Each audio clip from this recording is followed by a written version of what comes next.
Hello everyone, my name is Sean Arnold and welcome to another episode of Yugioh Online Ranked Duels. This is a mini subset series to show off my strongest deck. This is called my strongest deck because of one card, and that is Jerry Beans Man. One of my favourite cards in this game, and he has a ton of support and a huge amount of potential. But let's see if we can overcome the odds in this duel here.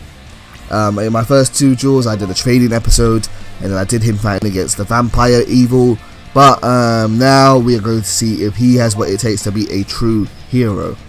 Jerry Beansman is god off all by himself, and he's going to attack my opponent with no protection whatsoever, but I'm not going to play that risky. Let's play two trap cards to back him up in case he needs some support.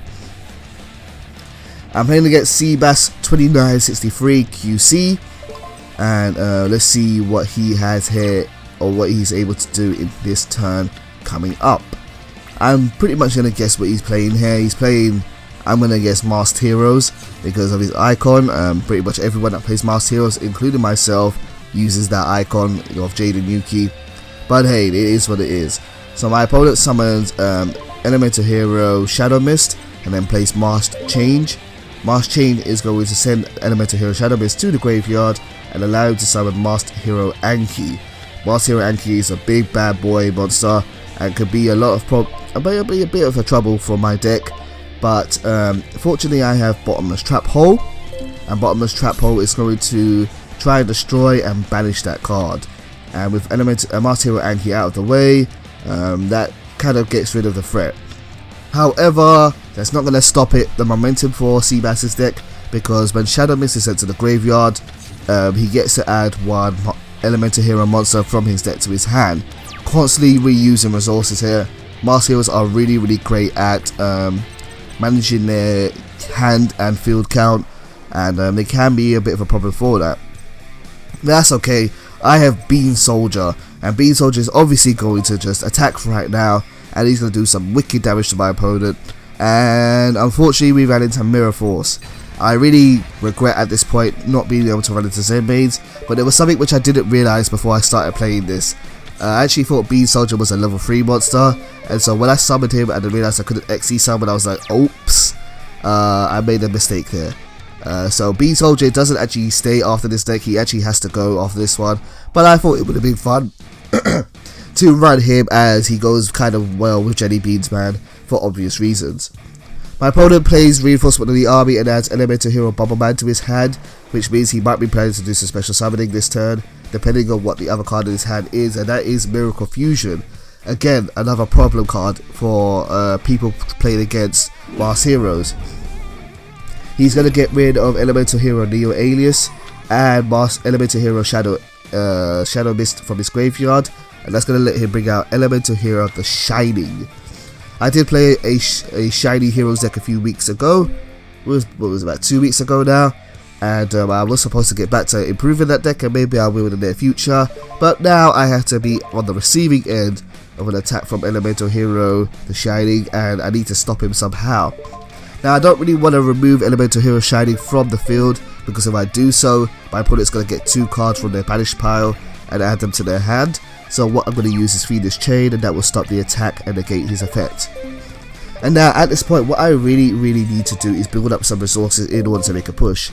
There is no real point in say me trying to really make a push right now, because if I flop and my opponent manages to stop my attacks, I'm going to be I'm going to really suffer for doing so, because my deck is not a deck which can recover resources so easily. Whereas the Masked Heroes, they are really good at doing so. Okay, so my opponent now summons the Tricky. I didn't expect to see this in this deck. That's a bit of a surprise, a nice change. And by discarding one card from his hand, my opponent can special summon the Tricky and attack me quite freely. I'm going to use Fiendish Chain, however, to stop that attack, and again, just keep those monsters on the field and protect myself somehow.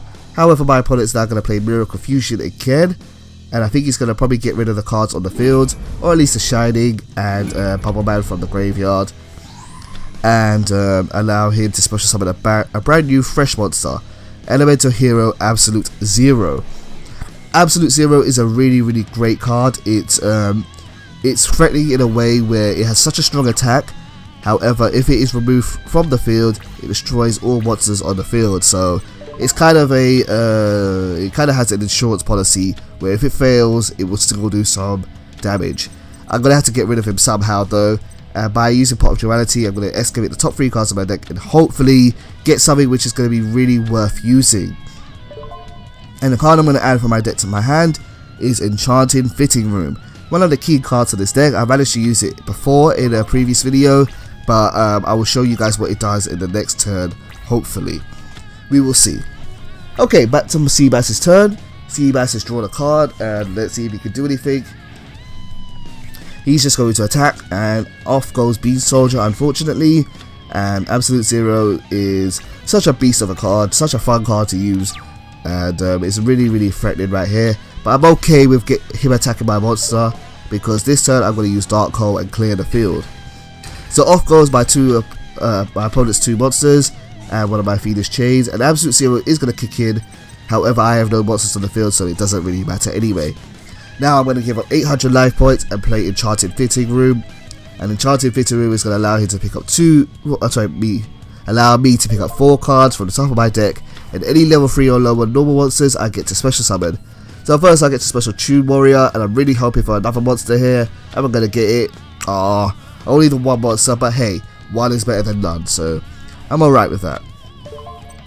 Tune Warrior now is going to poke my opponent for 1600 attack, and hopefully I'm going to be able to kind of keep the momentum going and play against my opponent. So let me set down Vanity's Emptiness, which can be really useful in shutting down some of my opponent's big plays here, but we will see.